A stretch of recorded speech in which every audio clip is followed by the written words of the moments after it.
Alguma coisa era adivinhada timidamente e com alegria pelo meu coração assustado, levemente estremecido pela expectativa.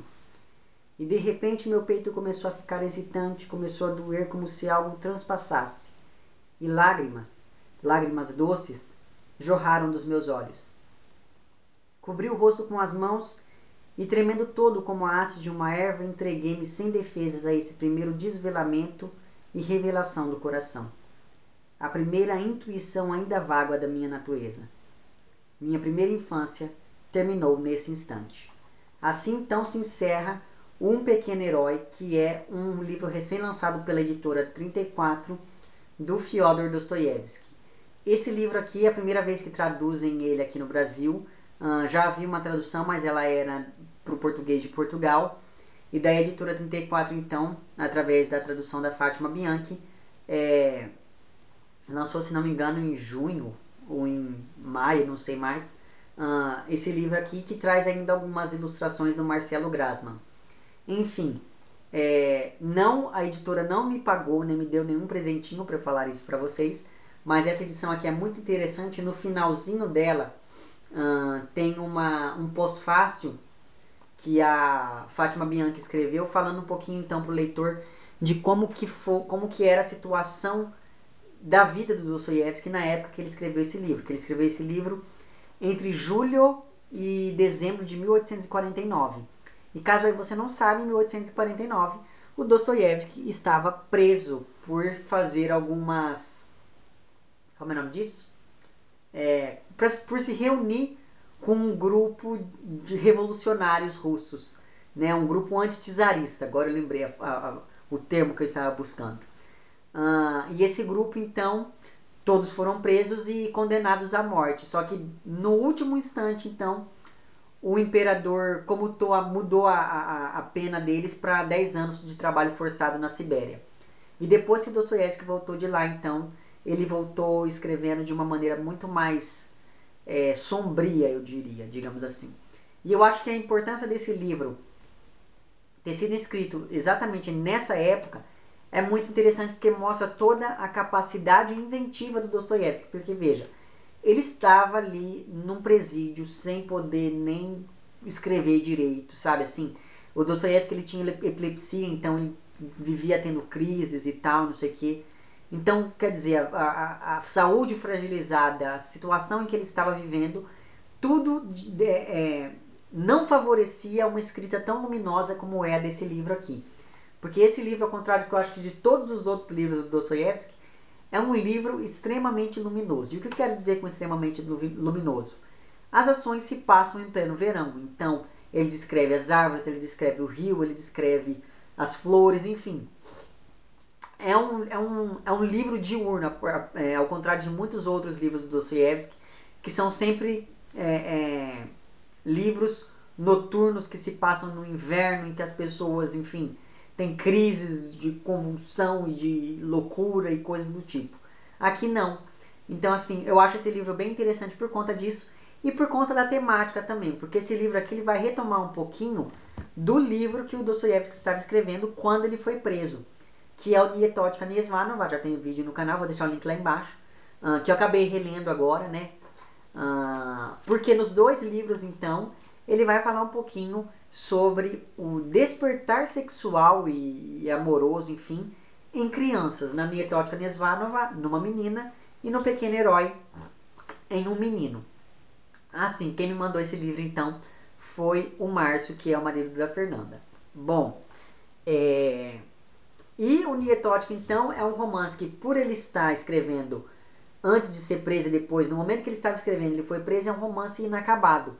E daí, então, contrariando qualquer tipo de pensamento, Dostoiévski continua nessa mesma temática, mas resolve fazer uma obra nova, que no caso foi Um Pequeno Herói. Então, assim, eu acho que uma maneira de introduzir bem você aí que quer começar a ler Dostoiévski é começando por esses dois livros, que eu acho que vale muito a pena.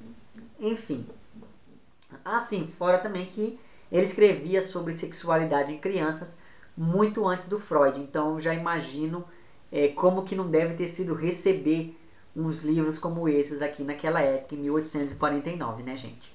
Mas enfim, nesse livro aqui então, o personagem é uma criança e o narrador é um adulto, ou seja, é um livro de memórias ali, contando um certo período da vida desse rapaz aqui, que a gente não fica sabendo o nome dele. E uma coisa interessante que o Dostoiévski faz aqui é que ele sempre vai mesclar o ponto de vista, a perspectiva do adulto que narra a história e da criança que vive a história narrada. Se você for pegar, sei lá, o Machado de Assis, ele faz a mesma coisa lá no... Como é o nome? Da Capitu? Dom Casmurro? Então, ele faz a mesma coisa lá. Só que o Dostoiévski ele faz uma coisa que eu achei muito fenomenal aqui. Ele mescla o ponto de vista do adulto e o ponto de vista da criança. E o que acontece com isso? Ele acaba diminuindo uma perspectiva única da história. Então a gente fica sabendo da mesma história por duas perspectivas ao mesmo tempo. Tanto pela perspectiva do adulto que está relembrando, quanto pela perspectiva da criança que está vivendo aquele momento ali. E o que isso faz dentro da história? Isso faz com que o personagem, que a criança, se torne muito mais livre dentro da história do que se fosse uma perspectiva só do adulto que está rememorando a infância que ele teve. E eu acho aí essa jogada do Dostoiévski foi muito genial mesmo. Sobretudo nesse livro aqui dá para notar bastante isso. É um livro bem curtinho, ele tem menos de 60 páginas. Enfim, então vale bem a pena você ler esse livro aqui.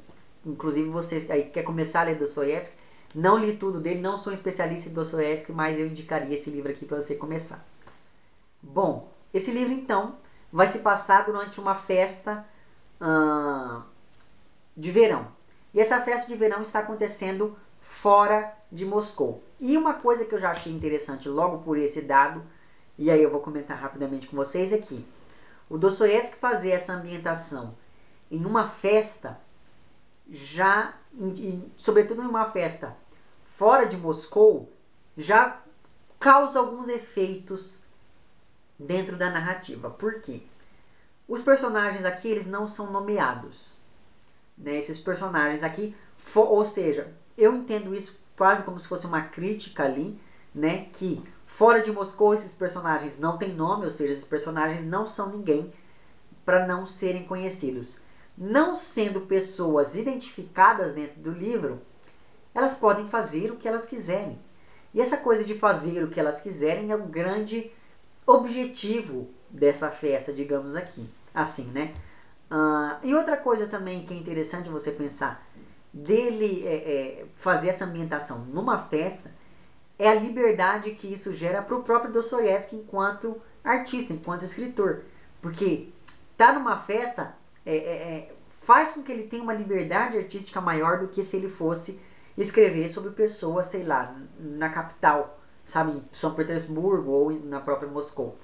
Enfim, fora também que o próprio ambiente da festa permite uma série de subversões sociais que a gente vai encontrar durante todo o livro e que eu acho muito interessante eu chamar a atenção para vocês logo agora no começo.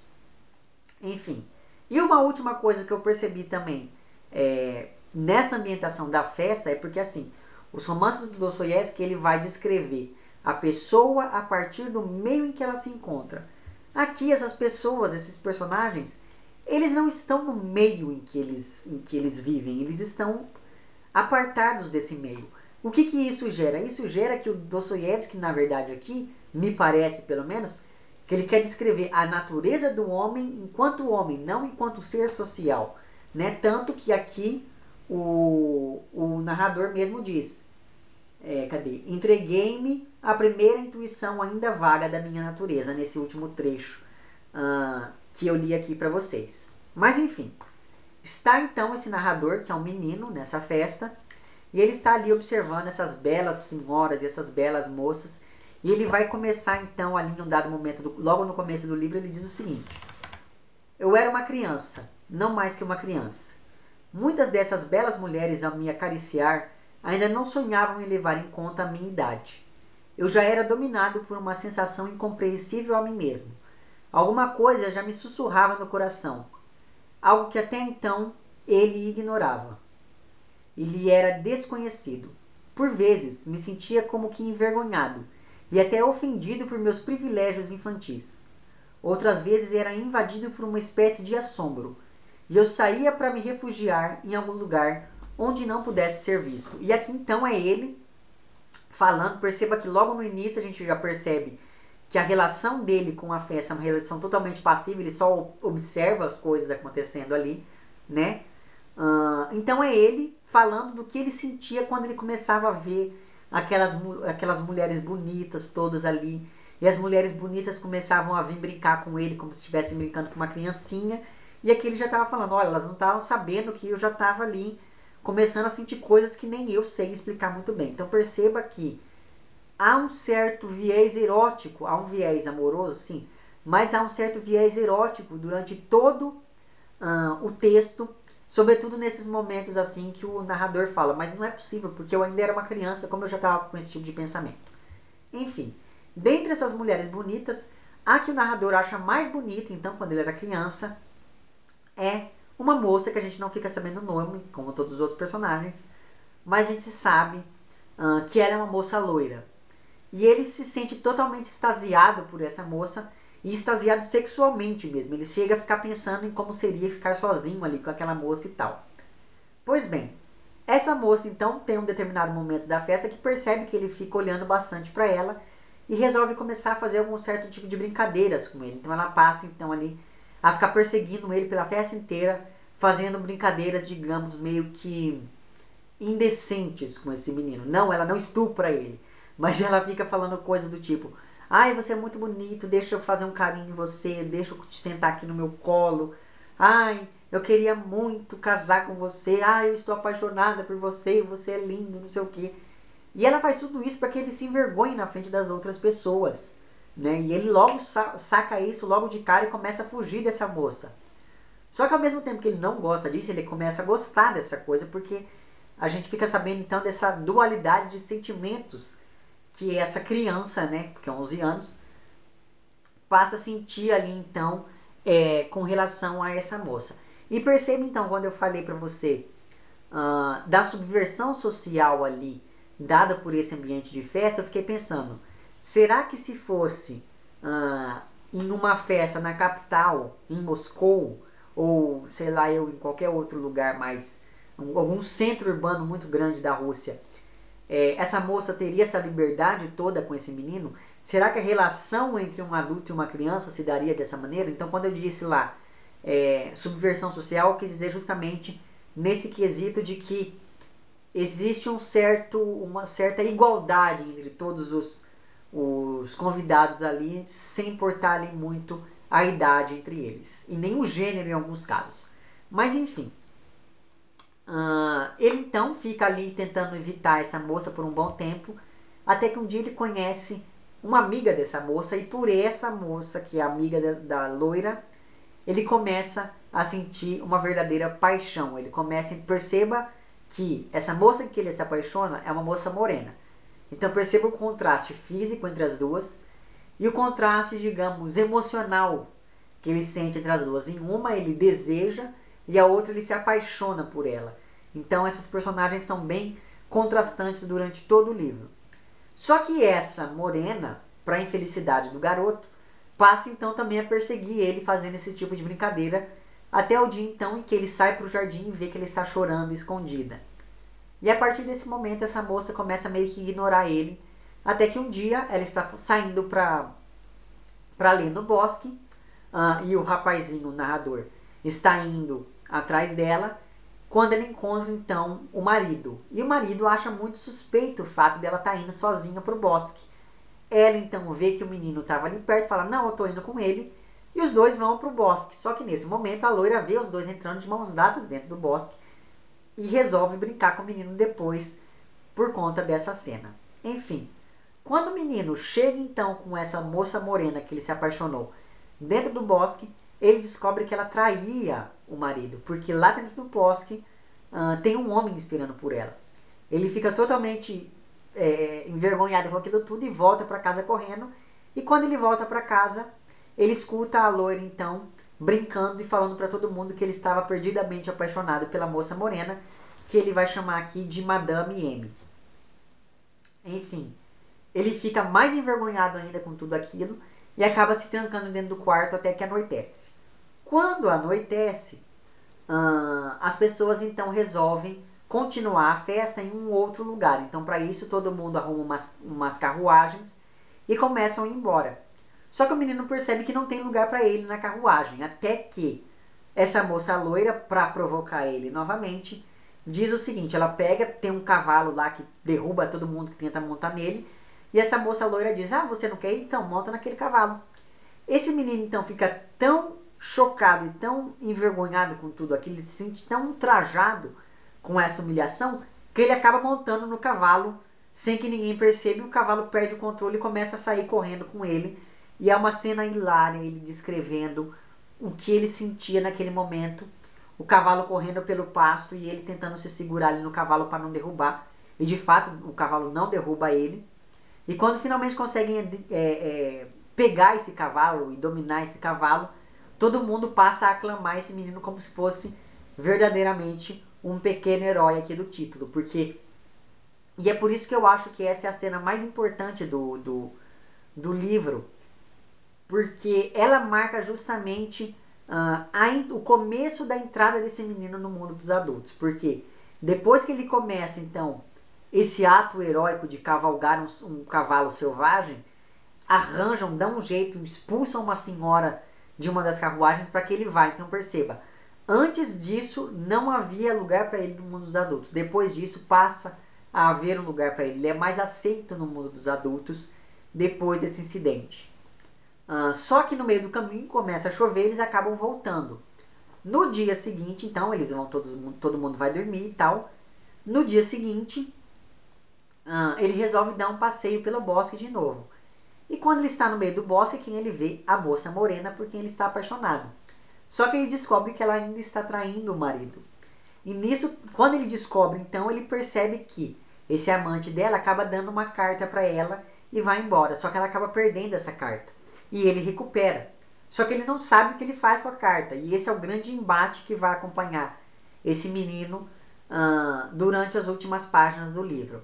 Porque ele não sabe se ele vai e entrega a carta para a moça, porque ele sabe que se ele entregar a carta, ela vai saber que ele estava espionando ela.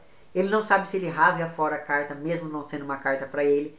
Ele não sabe se ele entrega a carta para outra pessoa e provoca um maior escândalo na festa. Enfim, até que ele dá um jeito e a história acaba. E eu achei esse um dos finais mais luminosos mesmo dentro da obra do Dostoiévski.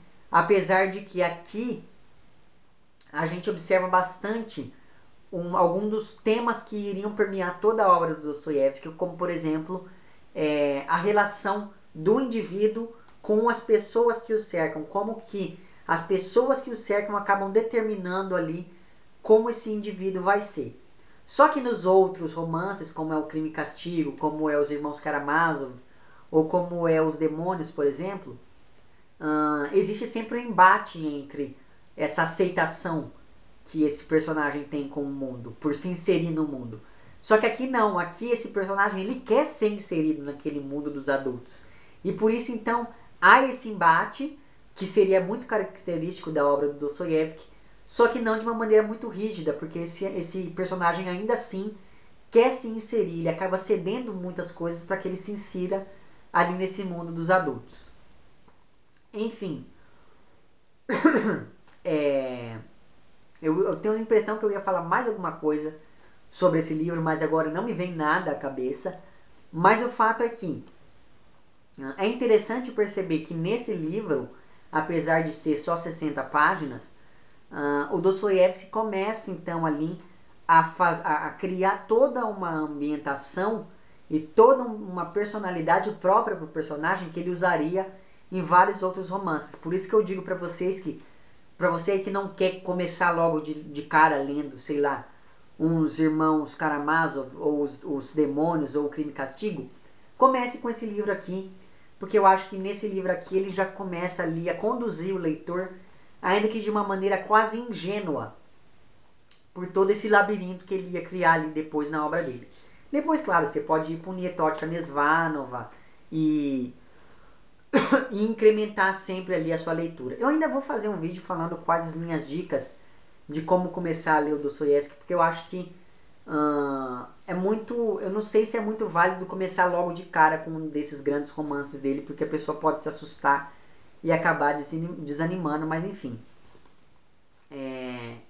Vale muito a pena você ler esse livro. É um livro, como eu falei pra você, curtinho, então assim, em um dia eu terminei de ler Os Demônios e já peguei esse livro aqui para poder ler, porque Os Demônios é um livro muito pesado.